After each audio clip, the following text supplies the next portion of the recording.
बता रहे हैं, जब भ्रष्टाचार में नपे 3 अफसर बिल्डरों को फायदा पहुंचाने पर राज्य कर विभाग के अपर आयुक्त निलंबित। भ्रष्टाचार के खिलाफ कड़ी कार्रवाई की राज्य कर विभाग ने, तो ये अपर आयुक्त ग्रेड 2 अरुण शंकर राय को निलंबित किया गया है। राय में गौतम बुद्ध नगर में तैनाती के दौरान बिल्डरों को गलत तरीके से फायदा पहुंचाने का आरोप है। उन्हें वित्तीय अनियमितताओं और कर्तव्य में लापरवाही का दोषी पाया गया है।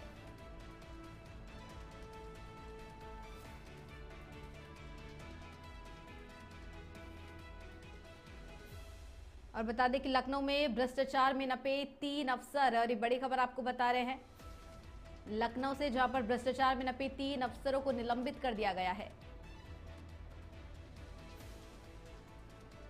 और इस खबर पर ज्यादा जानकारी के लिए UPC bureau head Danish Warsi phone line पर जुड़ चुके हैं। दानिश, भ्रष्टाचार में पाए गए 3 अफसरों को निलंबित किया गया है, क्या कुछ उन पर आरोप थे? पूरी जानकारी चाहेंगे।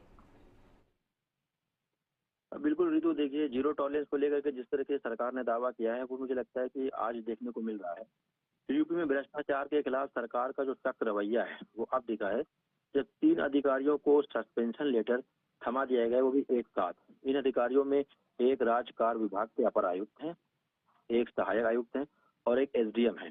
आरोपों के साबित होने के बाद सरकार ने ये फैसले लिए हैं। अब इनमें जो सबसे बड़ा मामला आ रहा है वो आपका लखनऊ में आ रहा है। वैट निर्धारण में जो गड़बड़ी के चलते सरकार को 10 करोड़ रुपए का जो नुकसान कराया है, अरुण शंकर राय, इनको निलंबित किया गया है। इसके साथ साथ उनके जो सहायक हैं सतीश कुमार, उनको भी निलंबित कर दिया गया है। अरुण शंकर पर त्रुटिपूर्ण आदेश जारी करने का आरोप है, जबकि सतीश कुमार पर रिश्वत लेने का आदेश है। शासन ने भ्रष्टाचार के खिलाफ सख्त कार्रवाई की है। हालांकि सरकार को 10 करोड़ रुपए के राजस्व से अधिक का नुकसान पहुंचा है, जिसमें ये जो अपील के अधिकारी थे ग्रेड 2 के, इन दोनों को निलंबित कर दिया गया।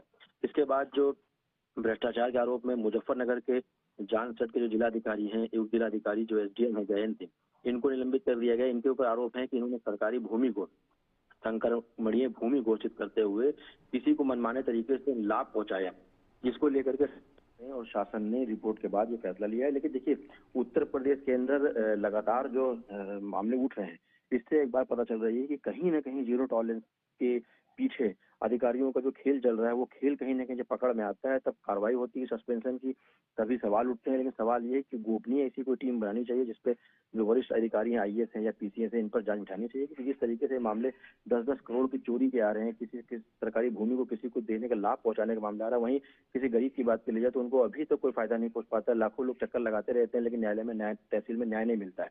इस तरह के मामले आ रहे हैं, कहने गंभीर सवाल है, बहुत बड़ा सवाल है।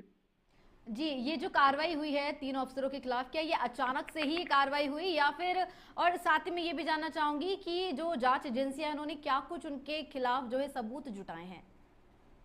नहीं, ये अचानक नहीं हुआ है। शासन ने पहले इसकी जांच की है। जांच में जब ये साबित हो गया है कि तीनों जो अधिकारी हैं, जैसे पहले 2 अधिकारी तो जीएसटी करके हैं, राज्य करके, जिन्होंने सरकार को 10 करोड़ की चोरी का आरोप लगाया कि सरकार को 10 करोड़ का नुकसान पहुंचाया है, उसमें ये निलंबित किए गए हैं। वहीं जो मुजफ्फरनगर के जो एसडीएम हैं, उनके ऊपर ये आरोप लगे हैं कि उन्हें सरकारी जो भूमि थी वो किसी को संक्रमणीय करके लाभ पहुंचाना, यानी किसी को सरकारी भूमि को देने के संक्रमण करने के पीछे का जो कारण वो रहा है।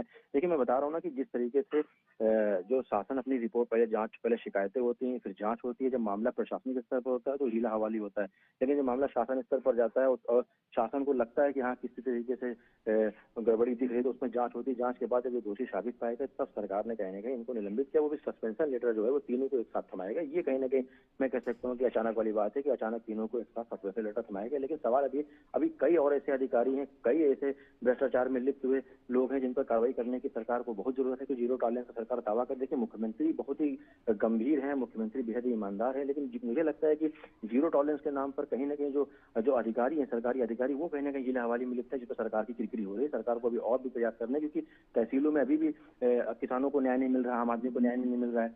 और कर चोरी की बात की तो कर चोरी के नाम पे वसूली भी हो रही है, घूसखोरी भी चल रही है। इसको लेकर भी कहने के सवाल है, जो मिसयूज है, मिसयूज को सरकार को पूरी तरीके से संज्ञान में लेना होगा और इसके साथ साथ गोपनीय जांच उठानी होगी। देखिए, जीरो टॉलरेंस की नीति के तहत ये बड़ी कार्रवाई की गई। अब क्या ये कार्रवाई केवल निलंबित तक ही सीमित रह जाएगी या आगे कोई गिरफ्तारी संभव है? नहीं, देखिए फिलहाल तीनों को निलंबित किया गया और निलंबित भी इसी बेस पे किया गया है कि जो शासन ने जांच की थी उस जांच पे ही सरकार ने निलंबित किया है। अब सवाल ये है कि जो शासन ने इनको निलंबित किया है तो इसके साथ साथ जो रिकवरी है वो रिकवरी कैसे होगी, ये एक बड़ा सवाल है। और अगर एसडीएम को भी निलंबित किया गया है तो वो संक्रमणी जो भूमि है वो तो चलो सरकार अपने पास में ले लेगी, लेकिन एसडीएम पर क्या कार्रवाई होगी, क्या एफआईआर दर्ज होगी, ये बहुत बड़े सवाल हैं। हालांकि शासन ने जो अपनी जांच की है, जांच से 2009, 10, 13, 14 के बीच जो वाद विवाद थे उनकी जांच चल रही है, यानी कि मैं कह सकता हूँ कि ये 2009 से ये जांच चल रही थी। हालांकि जो एसडीएम साहब का जो मामला है आपके मुजफ्फरनगर का, ये तो अभी हाल ही का है, लेकिन जो वैट टैक्स वाला मामला राजकाल अधिकारी का, ये करीबन 2009 से जांच चल रही थी। जी जी दानिश, बहुत बहुत धन्यवाद तमाम जानकारी साझा करने के लिए।